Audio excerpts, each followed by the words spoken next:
I was born in a very weird area, really. I was in a minority in the 1960s. I'm part British and I'm part Yoruba, which is Nigerian. I come from a broken home and I was brought up with my father 6,000 miles away from me. My first experience of racism was when we lived in Southampton when I was about 6. People asking my mother if my father's colour rubbed off on the bedsheet. I was brought up in a white middle class town, and it was only 3 years, but they were my formative years, I think, from first year to second year of secondary school until I ran away when I was 16.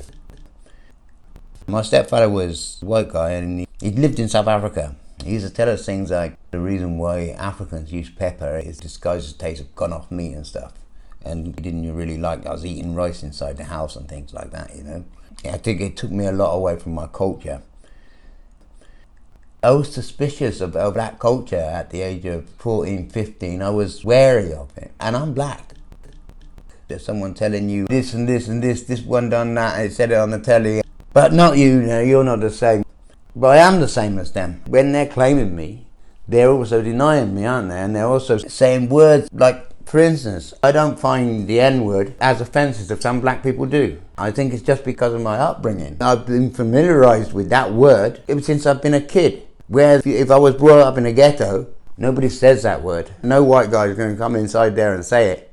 But when there's 10,000 of them and just 4 of you, everyone's going to say it. And the lasting effect it's had on me is that it's made me unsure of myself. It's made me over-accepting. It's made me angry. It also made me study history. And it said that during slavery, white people used black babies as alligator bait. All these facts are hidden. But when we uncover them, it exposes us to something that is inhumane.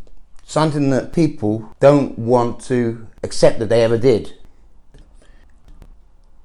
What makes me feel crazy about it is the fact that if we talk about it, we get shot down. Where is there freedom of speech in that? The school I went to was a school of about 500 to 600 people, and there's about 4 mixed people, of which I was one. My headmaster didn't like me. I'm not sure whether that was to do with my colour. I've been taught not to think it's got anything to do with colour. What I'd like to say to people working in mental health, you have to address the society that you live in, because as it evolves, it includes more people and backstories.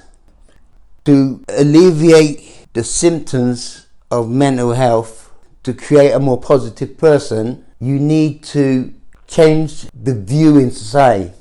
Otherwise there will always be discrepancies, and this has to start from the kids, really. It has to start from the school children. It has to start from owning and accepting facts of what's gone on in the past. History records the victor, but how many victims are there in history?